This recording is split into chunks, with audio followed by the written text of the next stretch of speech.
जानबूझ करके नहीं करता, आदतन उसे करता है, लेकिन उनकी नमाज नहीं हो पाती है। अगर इस तरह सजदा करेंगे, दोनों हाथों को अगर आप इस तरह से बिछा देते हैं और इस तरह अगर सजदा करते हैं तो आपकी नमाज नहीं होती है।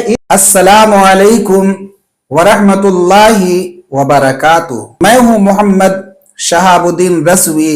उम्मीद के आप तमामी लोग अल्लाह रब्बुल इज्जत के फजलो करम से बहुत अच्छे होंगे। प्यारे इस्लामी भाइयों, नमाज के ताल्लुक से आज मैं कुछ ऐसी जानकारी आपको देने जा रहा हूं जिनका जानना आपके लिए निहायत ही जरूरी है। अगर आप इसकी जानकारी नहीं रखेंगे तो यकीनी तौर पर आपकी नमाज मुकम्मल नहीं हो सकती है। और 5-6 ऐसी बातें हैं जो इंसान जानबूझ करके नहीं करता, आदतन उसे करता है, लेकिन उनकी नमाज नहीं हो पाती है। तो कौन कौन ऐसी बातें हैं जिनको अगर हम दूर नहीं करते तो हमारी नमाज नहीं हो सकती है।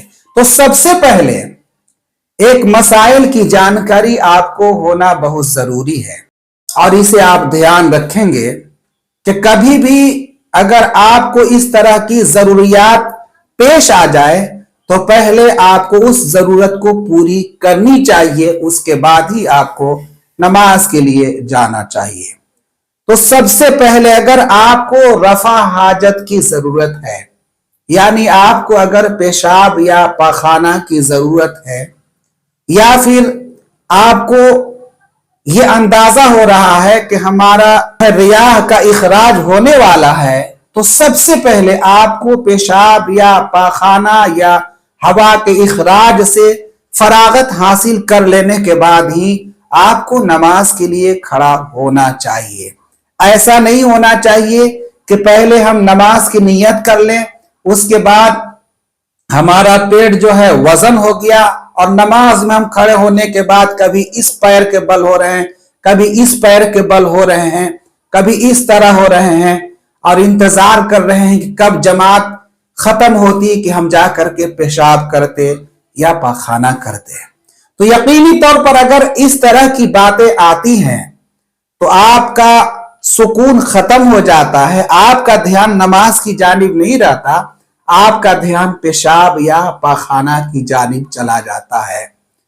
तो ऐसी अगर नौबत आती है तो सबसे पहले मसला यही है कि सबसे पहले आप जरूरियात से फरागत हासिल कर लीजिए।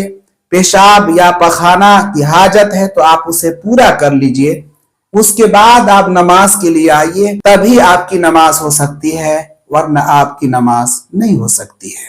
और दूसरी बात, लोग नमाज की जब नियत कर लेते हैं, इस तरह से नियत करने के बाद बहुत से लोग जब खड़ा होते हैं, नियत कर लेते हैं तो इस तरह से खड़ा होते हैं, यानी कि इतना दूरी पर दोनों पैर को रखा करते हैं। इस तरह से पैर का रखना नमाज में, इस तरह से खड़ा होना नमाज में बहुत ही गलत बात है। आप नमाज के लिए आए हैं या फिर जगह को कब्जा करने आए हैं। आप नमाज में इस तरह खड़ा होंगे, दोनों पैर के बीच में जो फासला होगा सिर्फ और सिर्फ 4 अंगुल का फासला होगा। आप इतना पैर को सटा के रखें कि 4 अंगुल का सिर्फ दोनों पैर के बीच में फासला होना चाहिए, जगह होनी चाहिए। अगर इतना से ज्यादा रखते हैं तो ये रखना आपके लिए गलत है। और अगर इस तरह आप पैर करके नमाज पढ़ते हैं तो ये मकरूह तहरीमी है, वाजिबुल इआदा है। ऐसी नमाज का दोहराना जो है नमाजी के लिए बहुत जरूरी है। उसी तरह से आप अगर कपड़ा पहन के जा रहे हैं तो इस तरह से आस्तीन को चढ़ा करके नमाज पढ़ना ये मकरूह तहरीमी वाजिबुल इआदा है।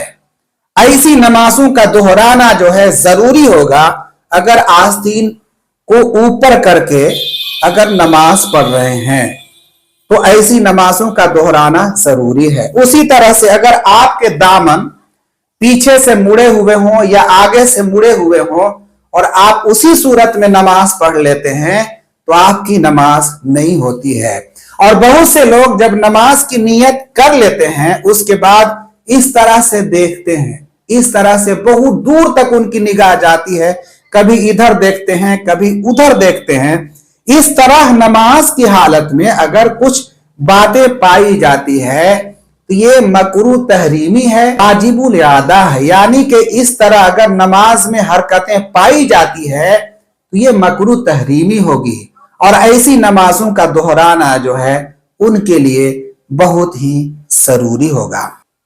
बहुत से नमाजी जब सजदा में जाते हैं तो इस तरह सजदा जब करते हैं तो उनके हाथ जो है इस तरह से रहनी चाहिए।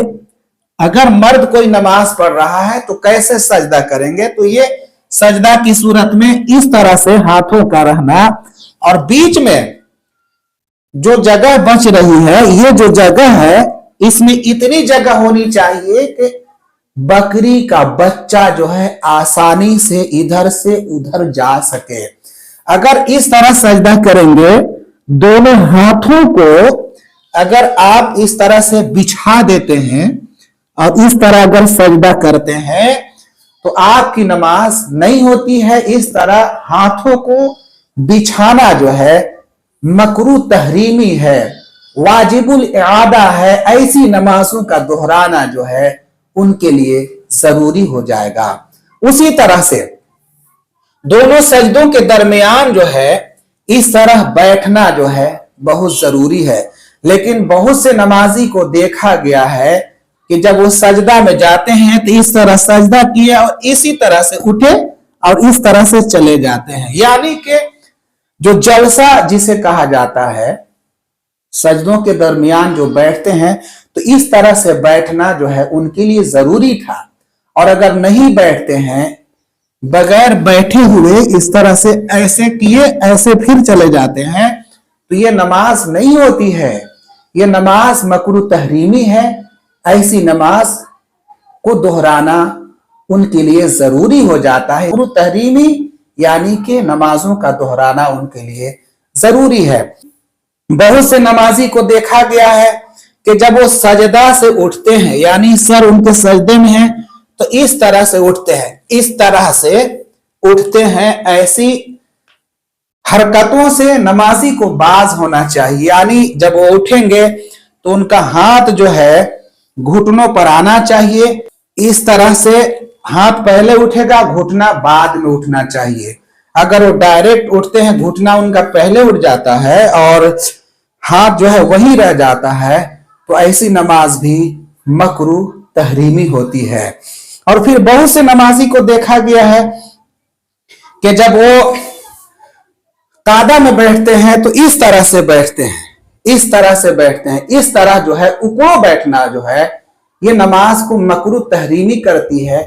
ऐसी नमाज जो है वाजिबुल इआदा हो जाती है। तो ये जो छोटी छोटी बातें हैं जिन पर नमाजी गौर व फिक्र नहीं कर पाते और वो ये समझते हैं कि हम नमाज सही तरीके से पढ़ रहे हैं, लेकिन चूंकि मैंने पहले बताया कि कुछ ऐसी बातें हैं जो इंसान आदतन मजबूर होता है और उस आदत की बिना पर वो कर जाता है और उन्हें एहसास तक नहीं होता और उनकी नमाज मुकम्मल नहीं हो पाती है, मकरूह तहरीमी हो जाती है। और जो नमाज मकरूह तहरीमी होती है वो नमाज को दोहराना जो है नमाजी के लिए जरूरी हो जाता है। बहुत से नमाजी को देखा गया है कि जब वो रुकू करते हैं तो रुकू में इतना झुकना चाहिए कि पीठ जो है बराबर हो जाए, लेकिन इस तरह से रुकू करते हैं या इतना सिर्फ झुकते हैं।